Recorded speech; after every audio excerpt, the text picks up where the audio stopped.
السلام عليكم ورحمة الله وبركاته. ازيكم يا بنات؟ عاملين ايه؟ يا رب تكونوا بخير وفي احسن حال. هعمل معاكم بقلاوة بلفة جلاش، ولا عجن ولا فرد بقى ولا وجع قلب. هنجيب لفة جلاش كده ونعملها على طول. ده سوداني، فول سوداني مجروش ورشته في الكبة كده على طول، حوالي ربع كيلو، وجرشته خشن يعني. ودي لفة الجلاش اهي، من غير بقى ما نعجن ونفرد ونعمل كل ده. هي لفة جلاش على طول ونعملها، مفيش اسهل من كده، سريعة جدا وشكلها حلو وطعمها كمان احلى. الصينية بتاعتي اهي قلبتها كده عشان احطها، اعمل دايرة كده، اخد الدايرة كده بتاعت الصينية كلها اهي يا بنات. اللي على الحروف ده هقطعه كده عشان هحطه في النص، مفيش حاجة هتترمي، كله هنستخدمه. ده هحطه في النص، بس انا بقطعه عشان يبقى سهل عليا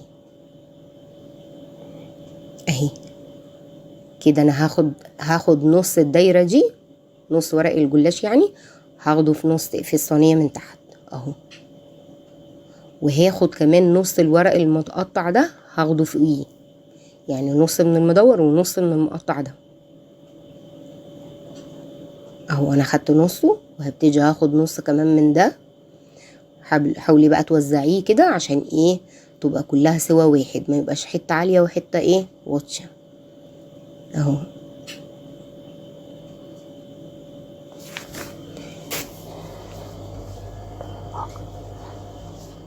وهاخد الفول السوداني اهو، احطه كده في النص واسويه كده، هفرده،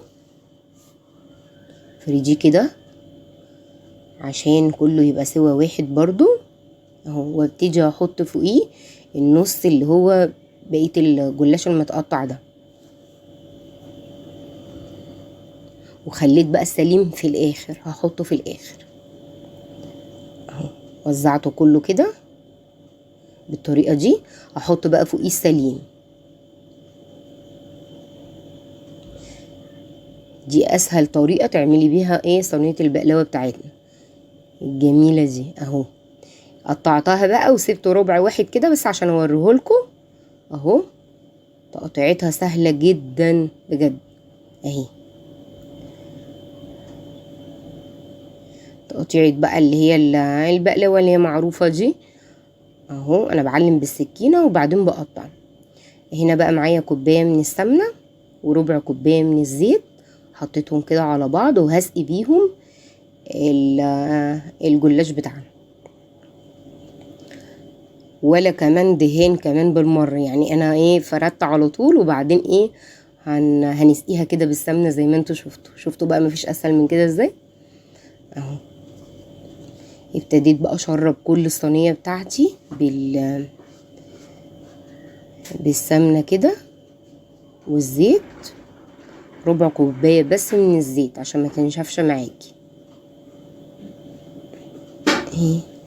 سقيتها كلها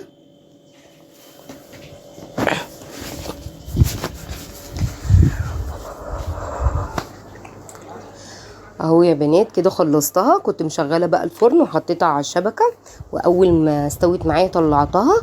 وده الشربات بتاعها بيبقى تقيل وبارد. وابتديت بقى اسقي بيها صينيه البقلاوه بتاعتي اهي. صينيه البقلاوه سخنه والشربات بارد.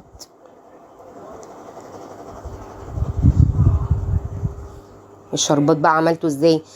كوبايتين من السكر وعليهم كوبايه من الميه، واول ما غليوا معايا عصرت نص ليمونه عليهم، وسبتهم بقى حوالي 10 دقايق كده على النار. وبعدين طفيت وحطيت كيس من الفانيليا عشان ريحته تبقى حلوه. وبكده سبتها بقى لما شرب